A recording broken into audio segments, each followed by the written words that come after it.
May 13ಕ್ಕೆ CM Siddaramaiah ದೆಹಲಿಗೆ ಪ್ರಯಾಣವನ್ನ ಮಾಡಲಿದ್ದಾರೆ. ಹಣಕಾಸು ಆಯೋಗದ ಸಭೆಯಲ್ಲಿ ಭಾಗಿಯಾಗ್ತಿದ್ದಾರೆ ಸಿಎಂ. ಇದೇ ವೇಳೆ ರಾಹುಲ್ ಗಾಂಧಿ ಖರ್ಗೆಯನ್ನ ಕೂಡ ಭೇಟಿ ಮಾಡಲಿದ್ದಾರೆ ಸಿಎಂ. ಸಂಪುಟ ಪುನಾರಚನೆಗೆ ಸಂಬಂಧಿಸಿದಂತೆ ಈ ಸಂದರ್ಭದಲ್ಲಿ ಚರ್ಚೆ ಆಗುವಂತ ಸಾಧ್ಯತೆಗಳು ಇದೆ ಅನ್ನೋದನ್ನು ಹೇಳಲಾಗ್ತಾ ಇದೆ. ಹಣಕಾಸು ಆಯೋಗದ ಸಭೆ ಇದೆ, ಆ ಸಭೆಯಲ್ಲಿ ಭಾಗಿಯಾಗುವುದಕ್ಕೆ ಅಂತ ದೆಹಲಿಗೆ ತೆರಳುತ್ತಾ ಇದ್ದಾರೆ.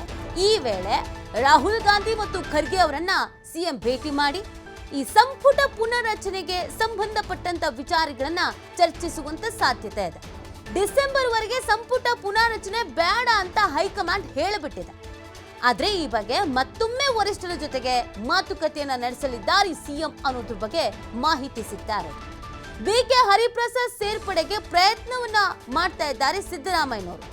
ಬಿ ನಾಗೇಂದ್ರ ರಾಜೀನಾಮೆಯಿಂದ ತೆರವಾಗಿರುವಂತ ಸಚಿವ ಸ್ಥಾನ, ಇಲ್ಲಿಯವರೆಗೆ ಆ ಸ್ಥಾನಕ್ಕೆ ಯಾರನ್ನೂ ನೇಮಕ ಮಾಡಿಕೊಂಡಿಲ್ಲ ಸಿಎಂ. ಹೀಗಾಗಿ ಒಂದರ ಭರ್ತಿಗಾದ್ರೂ ಅವಕಾಶ ನೀಡಬೇಕು ಅಂತ ಮನವಿ ಮಾಡಿಕೊಳ್ಳುವಂತ ಸಾಧ್ಯತೆ ಇದೆ. ರಾಹುಲ್ ಖರ್ಗೆ ಬಳಿ ಬೇಡಿಕೆಯನ್ನ ಇಡ್ಲಿದ್ದಾರೆ ಸಿದ್ದರಾಮಯ್ಯನವರು.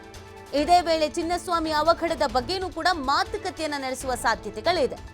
ವರಿಷ್ಠರಿಗೆ ಏನಾಯ್ತು, ಯಾಕೆ ಹಾಗಾಯ್ತು, ಅವತ್ತು ಸರ್ಕಾರದ ನಡೆ ಏನಾಗಿತ್ತು, ಇದೆಲ್ಲದರ ಬಗ್ಗೆ ಇಂಚಿಂಚು ಮಾಹಿತಿಯನ್ನ ಸಿಎಂ ನೀಡಲಿರುವಂತ ಸಾಧ್ಯತೆಗಳಿದೆ.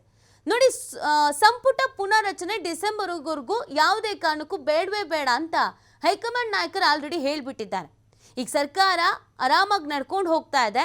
ಈ ಸಂದರ್ಭದಲ್ಲಿ ಸಂಪುಟ ಪುನರ್ರಚನೆ, ಸಂಪುಟಕ್ಕೆ ಸೇರ್ಪಡೆ ಹಾಕೋದು, ತೆಗೆದು ಹಾಕೋದು ಇದ್ಯಾವುದನ್ನು ಕೂಡ ಬೇಕಾಗಿಲ್ಲ.